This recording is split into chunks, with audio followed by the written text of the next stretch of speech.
Hello. So in this video, I want to do something slightly different, and I want to read from a book called Greenwood Tales, Stories of Robin Hood and His Merry Men, as retold by Dorothy King.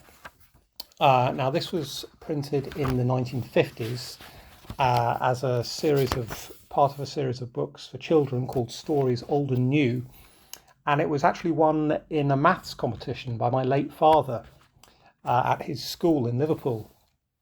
And it's always been very dear to me and was one of my early influences, and that got me into history and legends and folklore.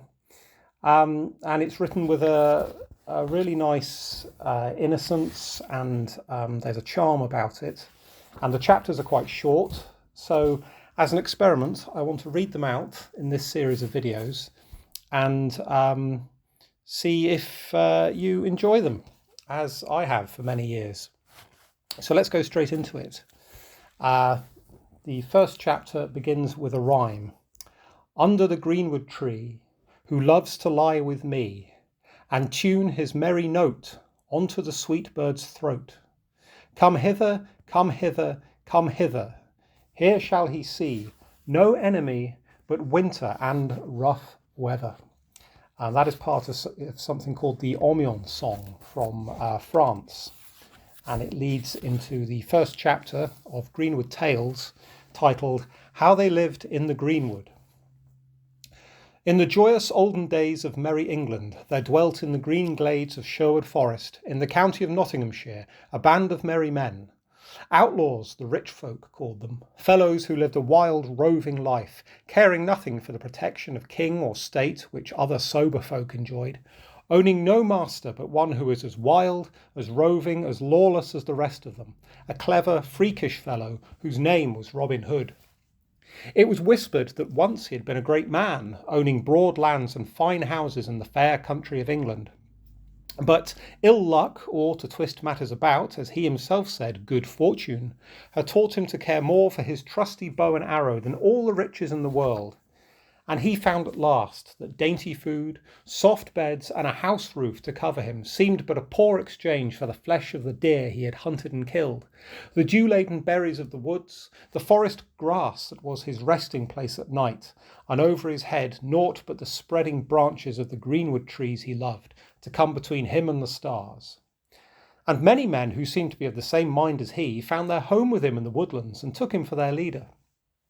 Odd fellows they were, coming one scarcely knew whence, but all hardy, strong and fearless, skilful in the use of bow and arrow, careless and free, and with a mighty love of the greenwood and the life they led therein. There was Little John, the long-limbed young giant whom Robin Hood loved as a brother. There was Will Scathelock, the finest hunter of deer, a Lanadale who sang his comrades ballads at eventide when the day's adventures were done, and whose voice was as sweet and joyous as a lark's on a May morning. There was Midge, the miller's mighty son, and Friar Tuck, of course, who had left his cloister and his abbot for the Sherwood Oaks and the merry forest life lived by Robin and his men. All these there were, and many more, who would not have exchanged their free way of living for all the broad lands of the kingdom, for the very crown of the king himself.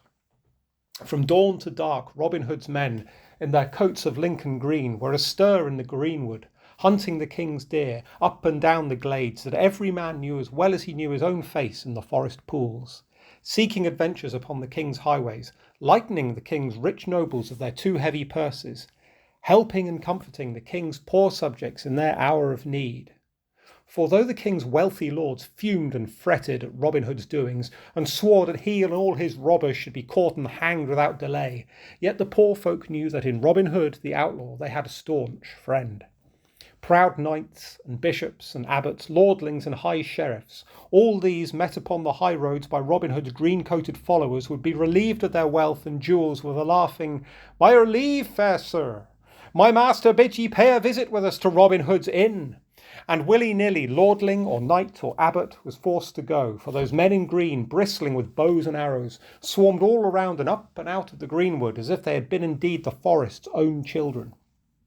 But for the poor folk, for labourers and old men, yeomen and squires, knights whose lands had been taken from them by grasping nobles, women and little children, Robin and his men had naught but fair words, and always a ready hand to help where help was needed. And these people knew that they were free to come and go as they listed, fearing nothing, for those Greenwood boys were careful only to take toll from the rich and the proud. So the days and the years spent in Sherwood Forest passed by merrily, and many an adventure had Robin Hood and the men in green.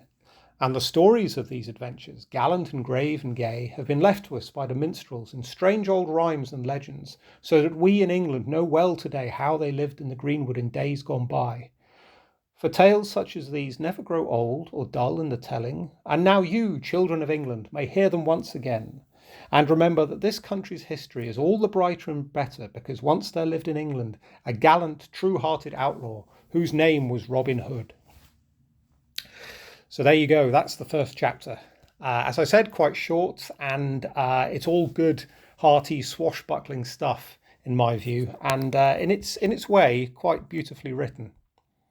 So I hope you enjoyed that.